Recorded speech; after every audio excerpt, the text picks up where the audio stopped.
Good evening, everyone. Today we're going to be going over a very small bit of cutting and clearing patterns for our handlers out of our 45-degree four-side uh, handler resets, and we're going to call it the sweep and pop because it sounds good, right?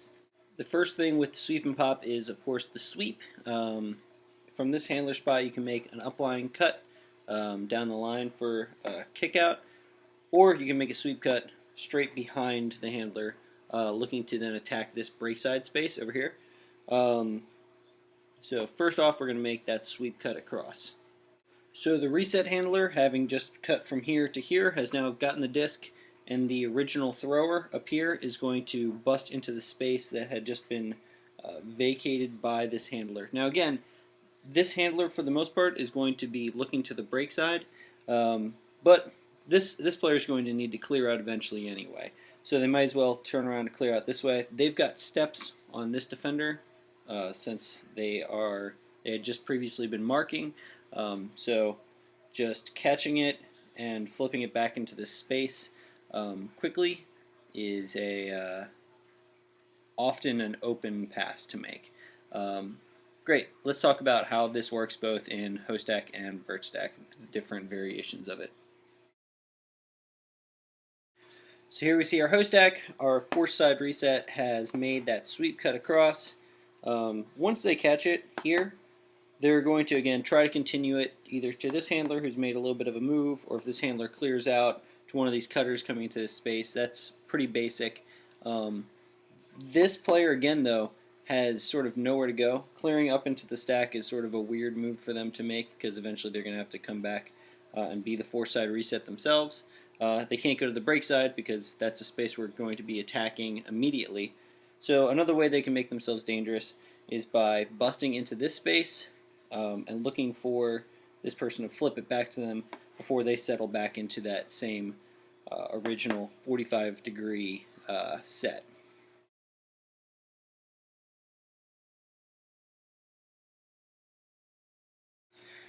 The VertStack's a little bit differently, works a little bit differently. We're still going to make this sweep cut across. Depending on where we catch the disc, though, is going to indicate to this player where they should go next.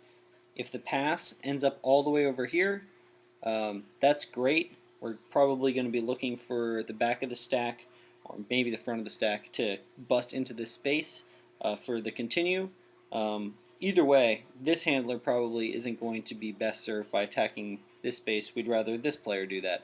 So they make their sweep cut and then come back and be 45 degrees. And then they're able to get the disc down here. At any point, and especially because of the motion of the original sweep gaining so many yards, it's pretty easy for this person, if there's no continue cut for a goal, to swing it right back to this person as they end up headed back towards their 45-degree setup, and then they can bust up line. While that's happening, if this player is trying to cut it off, of course then we've got this whole space to try to swing the disc into. Now if we end up throwing a crappier dump that ends up right behind to this guy, it's not ideal. We can't really attack the break side like we had hoped, but all is not lost with our new favorite thing, the sweep and pop. This player is going to bust into the lane, and this is more of a threat to be thrown than before. Again, the defender will be trailing because they had just been on the mark. It just takes a little bit of a flip to space. At the end of the original thrower's pop cut, they're going to S-cut and cut back towards the stack and fill in where the third handler has just vacated, where they have cut down for the reset. If the defender has overplayed the pop cut, this will be an easy S-cut. We can attack into this space. If not, this person has just cleared up and created space for these two handlers now to go to work with each other.